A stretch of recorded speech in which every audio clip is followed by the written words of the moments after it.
नमस्कार, मैं राजू और नो पॉलिटिक्स में आप सभी का एक बार फिर से स्वागत है। बहुत दिनों से मैं यूट्यूब पर नहीं आ रहा था क्योंकि हमारे कुछ पर्सनल काम थे जिसमें मैं व्यस्त था और चैनल पर भी कुछ काम चल रहा था। हालांकि 4-5 दिन पहले चैनल का काम और पर्सनल काम भी समाप्त हो गया था, किंतु मैं सोच रहा था कि कोई अच्छा मुद्दा आए जिस पर हम कुछ बात करें। हालांकि और बहुत सारे मुद्दे थे जिस पर बात किया जा सकता था, लेकिन बेसिकली मैं ये बता देना चाहता हूँ कि मैं सोच रहा था कि जो बीजेपी का जो तृप्तिकरण का अभियान है, वो अभियान का जो तत्काल जो टेस्ट था वो था कर्नाटक में। तो मैं सोच रहा था कि कर्नाटक का जब रिजल्ट आ जाए तब इस मुद्दे पर बात किया जाए तो थोड़ा ज़्यादा बेहतर होगा। और अब कर्नाटक का रिजल्ट आ चुका है और उस पर बात अब किया जा रहा है और किया जाना चाहिए। बात यह है कि इतना कुछ करने के बाद, इतना तृप्तिकरण करने के बाद, तुष्टिकरण करने के बाद और उसके बाद अब संतुष्टिकरण करने के बाद बीजेपी को क्या मिला? कर्नाटक में 60 सीट के आसपास बीजेपी को मिला है और 130 सीट, 2 गुना से भी ज़्यादा सीट कांग्रेस को मिला है। कर्नाटक बीजेपी का गढ़ रहा है। ऐसा नहीं है कि कर्नाटक में बीजेपी का पकड़ कभी कमजोर रहा है, नहीं। लेकिन ये स्थिति, इतनी बुरी स्थिति में बीजेपी क्यों पहुंची, इस पर मंथन करने की आवश्यकता शायद बीजेपी वालों को पड़ेगी। और बीजेपी वालों को इसका मंथन करने की आवश्यकता पड़े या न पड़े, हमें और आपको इसका मंथन करने की पूर्ण आज़ादी है और हम मंथन करेंगे। मेरे हिसाब से इसके हारने का, बीजेपी के हारने का सबसे बड़ा कारण है तृप्तिकरण। वैसे हार पर और उसके कारणों पर हम पहले बाद में जाएंगे, लेकिन पहले ये देखते हैं कि क्या हार होगी या बीजेपी वालों को और मीडिया को पहले से पता थी? जी हाँ, बिल्कुल पहले से पता थी, क्योंकि जैसे ही एग्जिट पोल आ रहा था इलेक्शन के ठीक बाद, 10 तारीख के ठीक बाद शाम को, और उसके बाद से जो एग्जिट पोल आया, उस एग्जिट पोल में जो बीजेपी का जो सिंबल था वहां पर ग्राफिक्स में जेपी नड्डा का फोटो दिखाया जाने लगा, जबकि उससे पहले जितने भी इलेक्शंस होते थे उसमें नरेंद्र मोदी जी का फोटो दिखाया जाता था, क्योंकि उन सारे इलेक्शंस में बीजेपी जीता करते थे। अर्थात जीत का श्रेय महामानव को देना है, बीजेपी को देना है, और हार का श्रेय देना है जेपी नड्डा को। अब खैर ये बीजेपी वालों का इंटरनल मामला है, लेकिन कहने का मतलब कि एक सेंटिमेंट तो इसे पता चल ही जाता है ना कि आपको पहले से ही हार मालूम थी और हार की जिम्मेदारी नरेंद्र मोदी को न दी जाए, बीजेपी के जो अध्यक्ष हैं जेपी नड्डा, उस जेपी नड्डा के ऊपर डाली जाए। यही बीजेपी वालों का प्लान ये था और हुआ भी वैसा ही। जैसे ही मतलब रिजल्ट आया, रिजल्ट के समय भी आप ग्राफिक्स में देखेंगे तो जेपी नड्डा का ही फोटो दिखाई दे रहा था। ये हुआ उनके मन के अंदर की बात। अब कहते हैं कि मन के बाहर जो उनका दिख रहा है, जो ग्राउंड पे दिख रहा है, हम सबको दिख रहा है, क्या वो बीजेपी के टॉप लीडरशिप को नहीं दिख रहा है कि उनके तृप्तिकरण के वजह से जिस तरीके से उन्होंने विशेष संप्रदाय को खुश करने के लिए उनके लिए जो योजनाएं बनाई हैं उनका प्रचार ट्विटर पर करते रहे।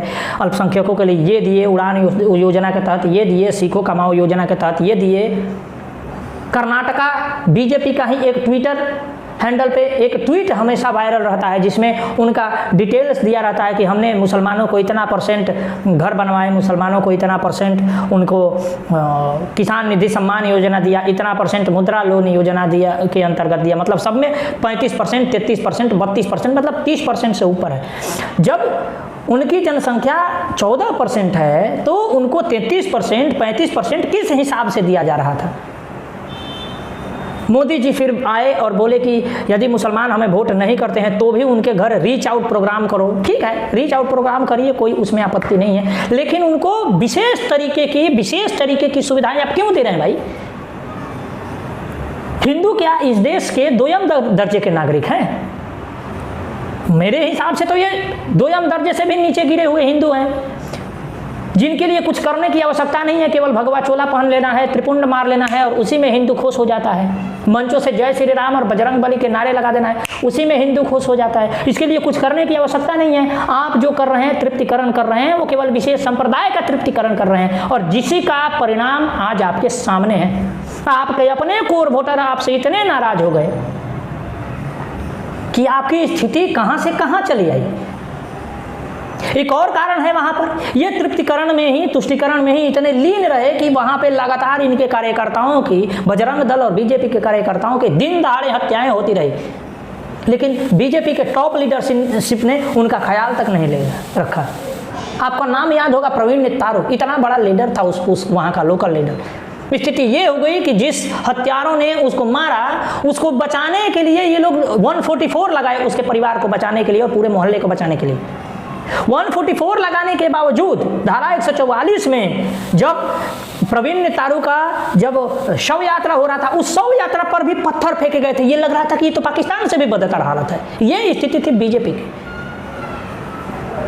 जगह जगह इनके नेताओं को ऐसा बोला गया है कि आप जो कव्वाली में जाइए, मुसलमानों का जो कहीं भजन वजन चलता है उनका, उसमें जाइए, इफ्तार पार्टियां करिए। इफ्तार पार्टियां करते हुए तो कई फोटोज वायरल हुए हैं बीजेपी के नेताओं के भी, और जो आरएसएस के, और आरएसएस इसमें और आंख में घी डालने का काम कर रहा है।